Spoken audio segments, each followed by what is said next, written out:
الحمد لله وكفى سلام على عباده الذين اصطفى أما بعد فأعوذ بالله من الشيطان الرجيم بسم الله الرحمن الرحيم سبحان الذي أسرى بعبده ليلا من المسجد الحرام إلى المسجد الأقصى الذي باركنا حوله لنريه من آياتنا إنه هو السميع البصير صدق الله العلي العظيم وقال الله تبارك وتعالى في موضع آخر إن مع العسر يسرا اللهم صل على سيدنا ونبينا وحبيبنا وشفيعنا ومولانا محمد وعلى آل سيدنا ونبينا ومولانا محمد وبارك وسلم علیہ۔ محترم بزرگوں، عزیز دوستوں، جیسا میں نے عرض کیا تھا جنوری کے شروع میں کہ جب کیلنڈر چینج ہوتا ہے، اس کا ورق چینج ہوتا ہے، تو صرف مہینہ چینج ہوتا ہے، اسی مہینے میں کچھ خصوصیات آ جاتی ہیں۔ اب رجب المرجب کا جو مہینہ ہے اس کی بہت سی خصوصیات ہیں۔ اللہ کے رسول صلی اللہ علیہ وسلم نے دعا فرمائی، اللہم بارک لنا فی رجب و شعبان وبلغنا الی رمضان۔ اللہ رجب اور شعبان میں تو ہمیں برکت عطا فرما اور آسانی کے ساتھ، سکون کے ساتھ، اطمینان کے ساتھ ہمیں رمضان تک پہنچا۔ رمضان وہ مہینہ ہے جو اللہ کی رحمتوں کی نزول کا مہینہ ہے۔ ہر مومن اس کا انتظار کرتا ہے کہ میں رمضان المبارک کو پاؤں اور زیادہ سے زیادہ اللہ کی رحمتوں کو سمیٹنے کی کوشش کروں، اپنے گناہوں سے توبہ کرنے کا موقع مل جائے گا، اپنے گناہوں کو یاد کر کے اللہ کے سامنے رونے اور گڑ گڑانے کی توفیق نصیب ہوگی۔ اس کے جو فضائل ہیں انشاءاللہ وہ اس موقع پر بیان کیے جائیں گے، بتائے جائیں گے۔ لیکن رجب اور شعبان کا مہینہ جو اس سے پہلے استقبال کے طور پر آتا ہے، اس میں بھی جو اہل اللہ ہیں، اولیاء کرام ہیں، اولیاء کرام کی زندگی تو 12 مہینے عبادت کے اندر ہوتی ہے، ان کے لیے کوئی مہینہ خاص نہیں ہوتا۔ البتہ رمضان کا مہینہ ہوتا ہے، اس میں تھوڑا اضافہ ہو جاتا ہے، ورنہ ان کے 12 مہینے بالکل ایک سے ہوتے ہیں۔ تو یہ جو رجب المرجب کا مہینہ ہے، اس کے اندر جو سب سے زیادہ مشہور اور اہم چیز ہے وہ ہے نبی علیہ السلام کی معراج۔ اللہ تعالیٰ نے قرآن پاک کو خود معجزہ قرار دیا ہے، لیکن نبی علیہ السلام کے معجزات کا تذکرہ قرآن کے اندر بہت کم ہے۔ کیوں؟ اس لیے کہ پورے کا پورا قرآن معجزہ ہے، اس لیے آپ کے معجزات بہت کم ذکر کیے گئے۔ قرآن پاک میں اگر معجزات ذکر کیے گئے ہیں تو دوسرے پیغمبروں کے ذکر کیے گئے۔ حضرت صالح علیہ السلام ان کا معجزہ کہ پتھر سے اونٹنی نکال کے دکھاؤ، آپ نے نکال کے دکھا دی۔ حضرت موسیٰ علیہ السلام کا معجزہ کہ پتھر پر لاٹھی مارو پانی نکل پڑے گا، بھوک لگے گی تو من و سلوہ نازل کر دیا جائے گا، وادی تیہ میں جاؤ گے تو تیز دھوپ میں آپ کے اوپر سایہ کر دیا جائے گا۔ یہ معجزات خود قرآن نے ذکر کی۔ لیکن ایک بات آپ یہاں پر یاد رکھیے،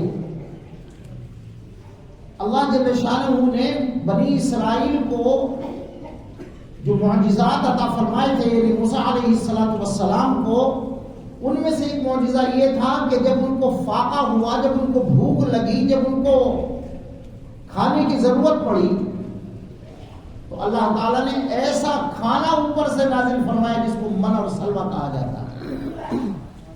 لیکن رسول اکرم صلی اللہ علیہ وسلم کو جو فاقوں کی نوبت نہیں، فاقوں کی نوبت آئی تو من اور سلوہ نازل نہیں کیا گیا، حالانکہ آپ چاہتے تو آپ کے اوپر یقیناً اس سے بڑی نعمت آ سکتی تھی، مگر وہ من اور سلوہ نہیں آیا۔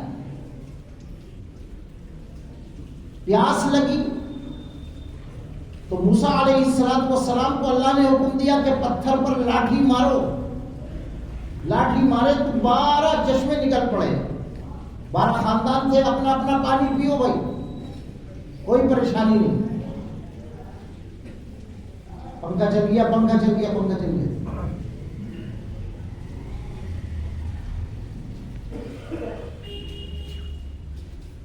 اسی طریقے سے اللہ کے رسول صلی اللہ علیہ وسلم جب غزوہ تبوک میں نکل کے جا رہے ہیں، بڑی تیز کی دھوپ ہے، شدت کی دھوپ ہے، پریشانی کا عالم ہے، لیکن اسی دھوپ میں آپ چل رہے ہیں، کوئی سایہ نہیں ہوا۔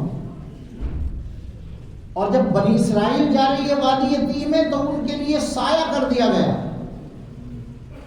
کیوں؟ تاکہ یہ پتہ لگ جائے کہ نبی علیہ السلام کو وہ تمام صعوبتیں برداشت کرنی ہیں جو ان کی امت کے سامنے آنی ہے۔ جب ان کی امت کے سامنے وہ پریشانیاں آئیں تو اپنے نبی کو یاد کریں کہ میرے نبی نے بھی تو فاقہ کیا ہے، میرے نبی نے بھی تو پیاس برداشت کی ہے، میرے نبی نے بھی تو اس دھوپ کی شدت کے اندر سفر کیا ہے، تاکہ امت کو یہ بات محسوس ہو جائے کہ جب نبی نے یہ کام کیا ہے تو مجھے یہ کرنا بہت آسان ہے۔ اس لیے اللہ تعالیٰ نے معجزات کا زیادہ اس کے اندر ذکر نہیں کیا قرآن پاک میں، لیکن جب ذکر کیا تو ایک ایسا معجزے کا ذکر کر دیا کہ دنیا حیران۔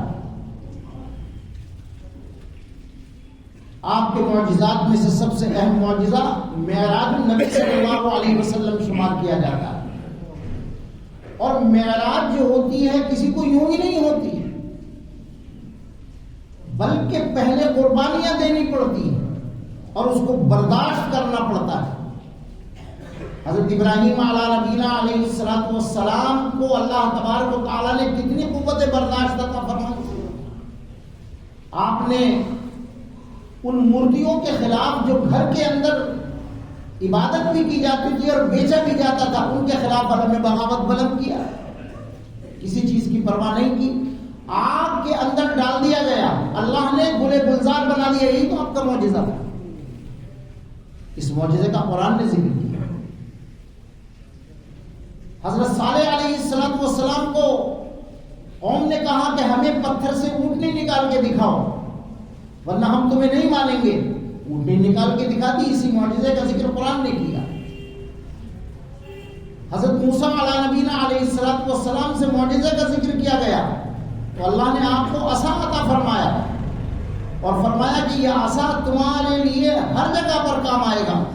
دریا میں مارو گے تب بھی اس سے فائدہ ملے گا، پتھر پہ مارو گے تب بھی تمہیں اس سے پانی کے چشمے نکل پڑیں گے، دریا میں مارو گے تو راستے نکل پڑیں گے، اور اگر اژدہا اور اگر جادوگروں کے سامنے ڈالو گے تو وہ سارے کے سارے جادو یہ تمہارا عصا اژدہا بن کر ان کو کھا جائے گا۔ نبی کریم صلی اللہ علیہ وسلم کو اللہ تعالی نے جو معجزات عطا فرمائے وہ بہت سے معجزات ہیں، لیکن معراج کا معجزہ بالکل عجیب۔ ان مع العسر یسرا، ہر تنگی کے ساتھ آسانی ہے۔ آپ کو اور ہمیں جب تنگی آتی ہے، پریشانی آتی ہے تو ہر تنگی کے ساتھ آسانی ہو، اس میں کوئی اور رائے نہیں۔ اور کون ایسا شخص ہے جس کو پریشانی نہیں آتی، جس کو تنگی نہیں آتی؟ لیکن اگر وہ صبر کرے تو اللہ تعالیٰ اس کے لیے پھر راستے کھول دیتا ہے۔ اللہ کے رسول صلی اللہ علیہ وسلم کی سرپرست، نبی علیہ السلام کی سرپرستی کرنے والے حضرت ابو طالب وہ دنیا سے رخصت ہو گئے۔ حضرت خدیجہ کبریٰ رضی اللہ تعالیٰ عنہ کا بھی انتقال اسی سال ہو گیا. آپ طائف کے میدان میں تشریف لے گئے, پتھر مار کر لہو لہان کر دیا. لوگوں نے کہا یہ پاگل ہے, دیوانہ ہے, ساحر ہے, پتہ نہیں کیا کیا الفاظ سے آپ کو یاد کیا, کن کن الفاظ سے یاد کیا. لیکن اللہ تعالیٰ نے فرمایا اے نبی صلی اللہ علیہ وسلم, تمہارا مقام یہ نہیں ہے جو یہ سمجھ رہے ہیں. جو قوم یہ سمجھ رہی ہے تمہارا مقام اس سے کہیں بڑھ کر ہے. اور وہ کون سا مقام ہے؟ وہ ہے سبحان الذی اسری بعبدہ لیلا من المسجد الحرام الی المسجد الاقصی. پاک ہے وہ ذات جو اپنے بندے کو راتوں رات لے گیا.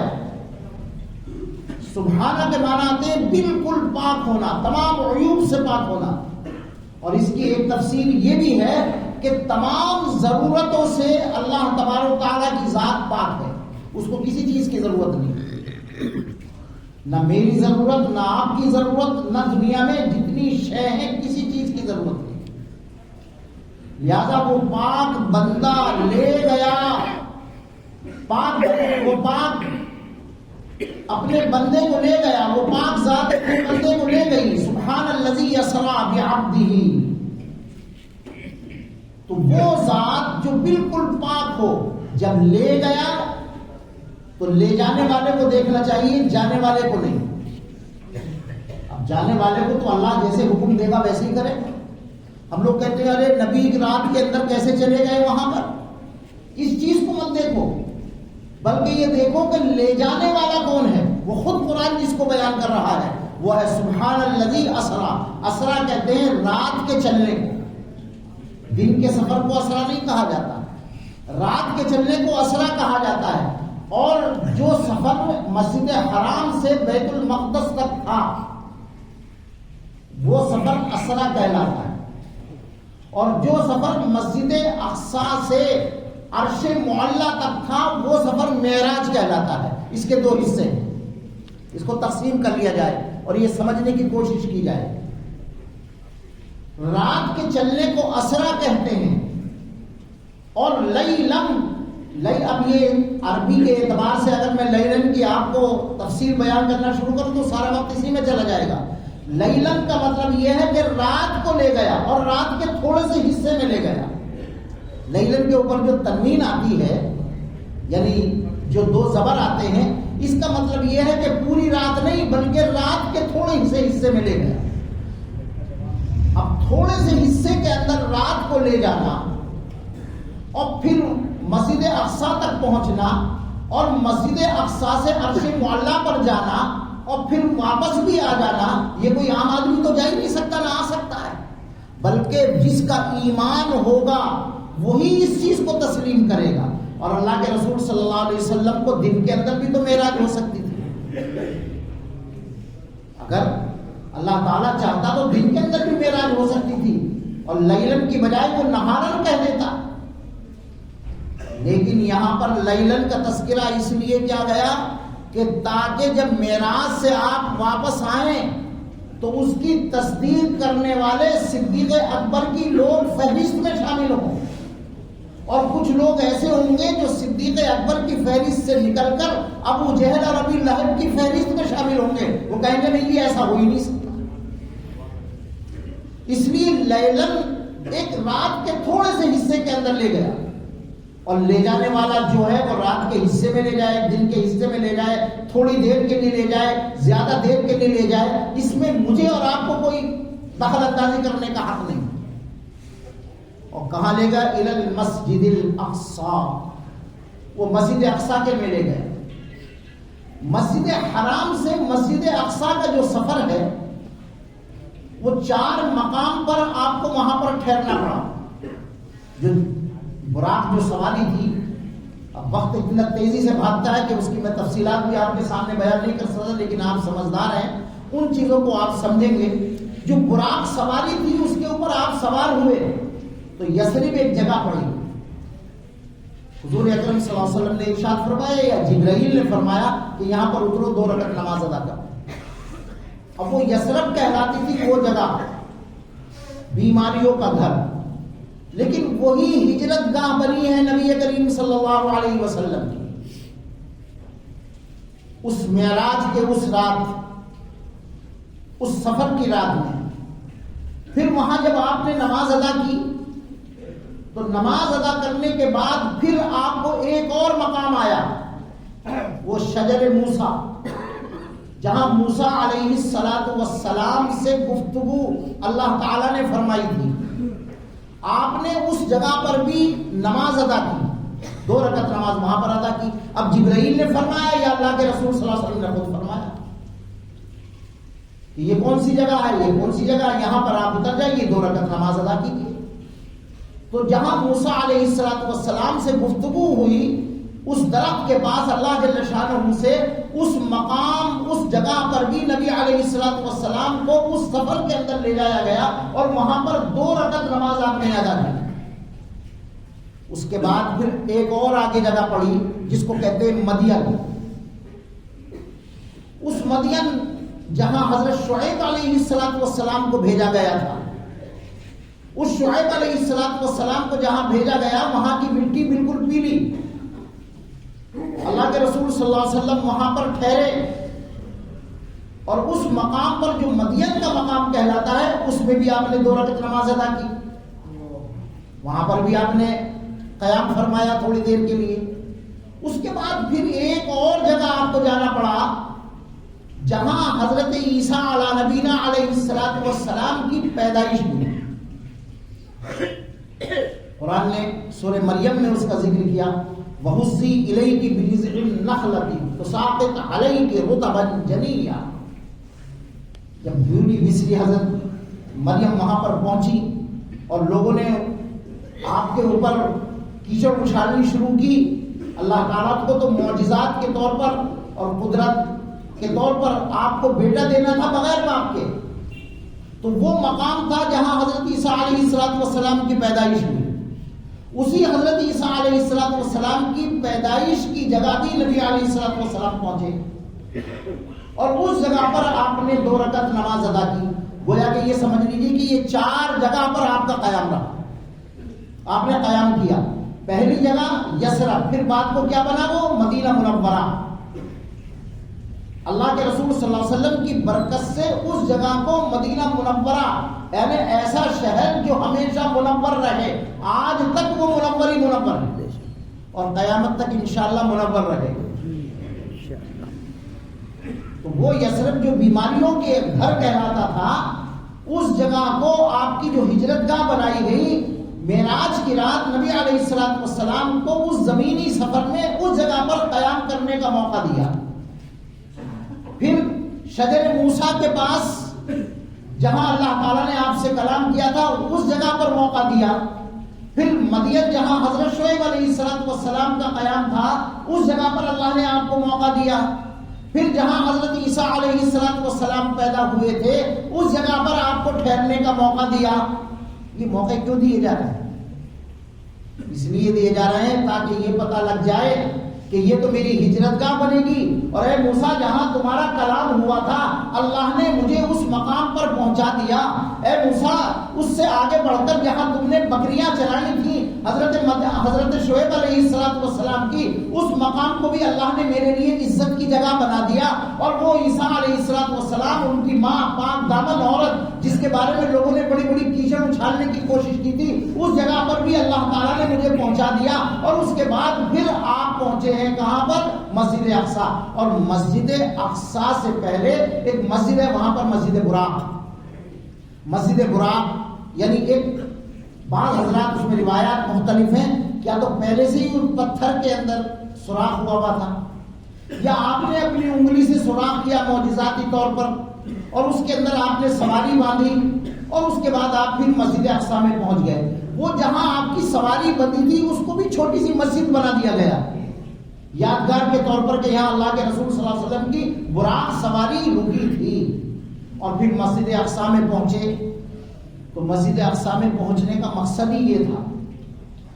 مسجد اقصیٰ کا جو انتخاب کیا گیا تھا وہ اسی لیے کیا گیا تھا تاکہ تمام کے تمام انبیاء علیہ السلام وہاں پر جمع ہو جائیں اور جمع ہونے کے بعد اللہ کے رسول صلی اللہ علیہ وسلم سے پہلے دوسرے لوگوں کا خطبہ ہوا اور پیغمبروں نے وہاں پر خطبات دیے، اپنے اپنے خطبے دیے، پیش کیے۔ اللہ کے رسول صلی اللہ علیہ وسلم نے جب خطبہ دیا تو اس میں سب سے پہلا لفظ یہ تھا کہ پاک ہے وہ ذات جس اللہ نے مجھے رحمت للعالمین بنا کر بھیجا۔ کتنی خوش قسمتی کی بات ہے میری اور آپ کی کہ اللہ تعالیٰ نے ایسے نبی کی امت میں ہمیں پیدا کیا جو رحمت للعالمین کے لقب سے اللہ تعالیٰ نے نوازا، اور مسجد اقصی میں سب سے پہلا جو خطبہ آپ نے دیا وہ اسی انداز سے دیا۔ اور دوسرا لفظ کیا تھا اس کے اندر کہ اللہ تعالیٰ نے میری امت کو وسط امت بنایا، کہ جہاں آپ رحمت للعالمین بنا کر بھیجے گئے ہیں تو یہ ہمارے لیے بھی فخر کی بات ہے، لیکن اس بات کی بھی فخر کی بات ہے کہ نبی علیہ الصلوۃ والسلام نے اس امت کا بھی اس مقام پر تذکرہ کیا، وسط امت، درمیانی امت، نہ زیادہ شدت والی اور نہ زیادہ نرمی والی، بلکہ جس کو درمیانی امت کہا جاتا ہے، اس امت کو اللہ تبارک و تعالیٰ نے یہ فضیلت بخشی۔ پھر آپ کو معلوم ہے کہ نبی علیہ الصلوۃ والسلام نے تمام انبیاء کی امامت کرائی ہے، تو میں نے ایک چھوٹی سی جھلک آپ کو دی۔ مجھے جو اس وقت ایک بات اور کہنی ہے، حضرت مولانا مفتی عبدالقاسم صاحب نعمانی دامت برکاتہم دارالعلوم دیوبند کے محتمی میں ہیں، انہوں نے ایک پیغام پوری امت تک پہنچایا ہے، اور وہ یہ کہ کل پرسوں جو گیان واپی مسجد ہے اس کے تہہ خانے میں پوجا کی اجازت دے دی گئی ہے۔ دیکھو بھائی یہ حالات تو آتے رہیں گے اور آئیں گے۔ 600 سال پرانی مسجد جو مہرولی میں تھی، مدرسہ، مسجد، قبرستان سب مسمار کر دیا گیا۔ ایسے حالات اس امت کے اوپر آ رہے ہیں۔ وہی میں نے آپ کو ایک آیت اس میں یہ بھی پڑھی تھی کہ ان مع العسر یسرا، ہر تنگی کے ساتھ آسانی ہوتی ہے۔ ہو سکتا ہے کبھی کبھی حالات یہ ہمارے سامنے آتے ہیں، لیکن ان حالات سے ہمیں گھبرانے کی ضرورت نہیں، بلکہ اللہ کی طرف رجوع کرنے کی ضرورت ہے۔ اور کر بھی کیا سکتے ہیں آپ بتائیے، اس کے علاوہ اور ہے کیا؟ یہ تو ہے نہیں کہ صاحب آپ کو کوئی بھی بڑا آدمی آپ سے کہتے کہ تم یوں ہی سڑکوں پہ نکل جاؤ اور اس طرح کرو اس طرح کرو۔ یہ نہ ہمارا کوئی طریقہ رہا ہے، نہ ہم اس کو مناسب سمجھتے ہیں، نہ ہمارے دارالعلوم نہ جمعیت علماء نے کبھی سڑکوں کی اس طریقے سے سیاست کی۔ ابھی تو فی الحال جیسا ہمیں حکم مل رہا ہے وہ یہ ہے کہ بھائی آج یوم دعا منایا جائے، اور یوم دعا یہ ہے کہ اللہ کی طرف رجوع کیا جائے، اپنی غلطیاں جو ہم سے اجتماعی طور پر ہو رہی ہیں ان غلطیوں کی طرف ہماری نظر جائے، اپنے انسان اپنے غلطیوں کی طرف توجہ دے، جو اجتماعی غلطیاں ہو رہی ہیں ان کی طرف توجہ ہے، اور اللہ تبارک و تعالیٰ سے ان حالات سے جو یہ حالات ہمارے سامنے آ رہے ہیں، یقیناً یہ پریشان کن اور مایوس کن حالات ہیں، ان حالات سے نمٹنے کے لیے صرف اللہ کی طرف رجوع کریں۔ باقی جو ہے آئندہ جو لائے عمل ہوگا وہ دیکھا جائے گا۔ پریشانیاں بے انتہا ہیں، مایوس ہیں، لیکن مایوسی بہرحال زیادہ دنوں تک نہیں رہتی ہے، ہر تنگی کے ساتھ آسانی ہوتی ہے۔